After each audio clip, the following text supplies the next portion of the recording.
What's up, runners? Coach Holly here. Today we're talking about why hills are so important to your training. Yes, they suck in the beginning, and yes, they are so hard to run up sometimes, but physically and mentally, they are absolutely vital to your training. They're gonna make you better, and I will explain why today. Let's jump in.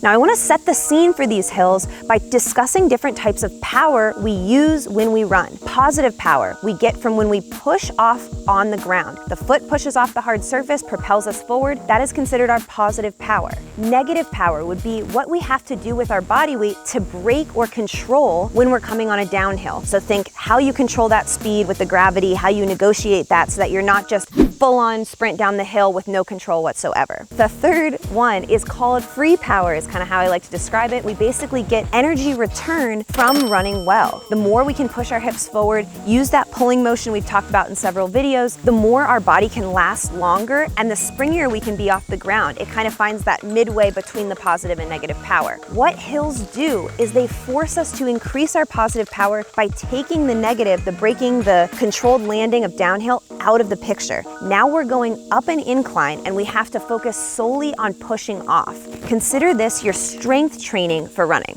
So speaking of strength training, when you're in the gym and you're doing your workouts week to week, you know you're getting stronger, but maybe you don't understand why. Basically what happens when you do a strength workout is you are breaking down your muscle fibers so that when you go home, you recover, you rebuild, you come back a little bit stronger than you were before. Over time, the more you do, the stronger you get. Break down, rebuild stronger, break down, rebuild stronger. The more resistance or challenge you put your body through, the more it will break down, the stronger it will rebuild. That's on a very, very basic level. Now, the same thing can happen when we use hills. What happens when we do an incline run is we take that energy return completely out of the equation. We're no longer being helped by gravity. We can barely be helped by that energy return we get on a flat with good run form I talked about. What's happening is we're focused solely on that push off, that pushing off that incline ground. Consider that extra resistance, which is basically the same as if you were to squat 100 pounds one week and then go up to 115, in a couple weeks from there. You're adding weight, adding resistance for your body to deal with and manage against. That's what's happening when you run hills. So we like to think of these things as your strength training as a runner. Hills are also incredible at improving our cadence or raising our cadence. If you've never heard of this term before, all it is the number of steps you take in a minute when you run. This indicates how long you're landing on the ground. So the lower my cadence is, the less steps I'm taking per minute, which means the longer I'm landing on the ground per step. That means more impact on the body, maybe more impact on the joints, that knee pain, ankles, whatever gets wonky. The higher the cadence, the more my body has to force that good position, keep my hips forward, and lightly pick my feet up off the ground nice and snappy. When we add hills to this mix, what we can do is challenge ourselves to keep the same cadence we run on a flat while we're going up a hill repeat. So you're not running up this hill for a long time necessarily, depending on the hill workout, but you are working on your form the whole time. Cadence is a good number to use as reference.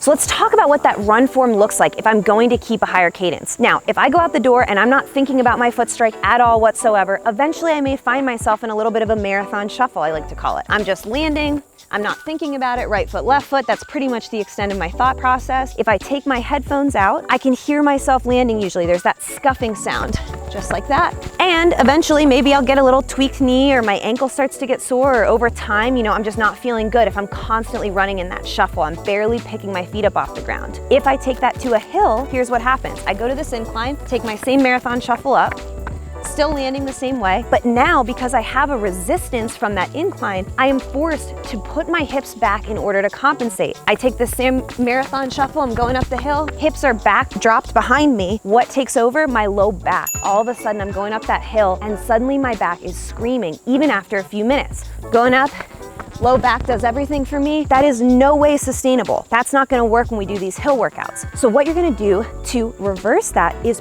push the hips forward to get the hamstrings engaged. So if you turn to the side here with me, what you wanna do is find a figure 4 motion up the leg. This is gonna be between a high knee and a butt kick, kind of just that right between motion. We just go right up the leg, draws it up.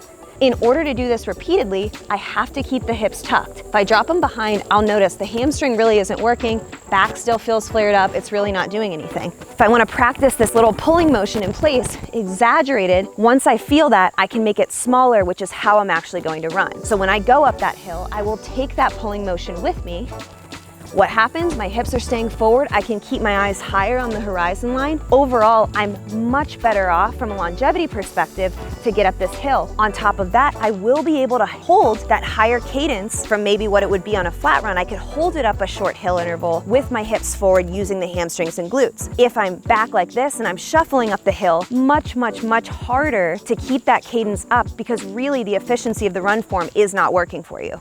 My challenge to you is to see if you can hold the same cadence you have on a flat on that hill, especially in those hill repeat workouts. You could be running uphill anywhere from 30 seconds to 2 minutes. See if you can hold on to that by using good, strong run form.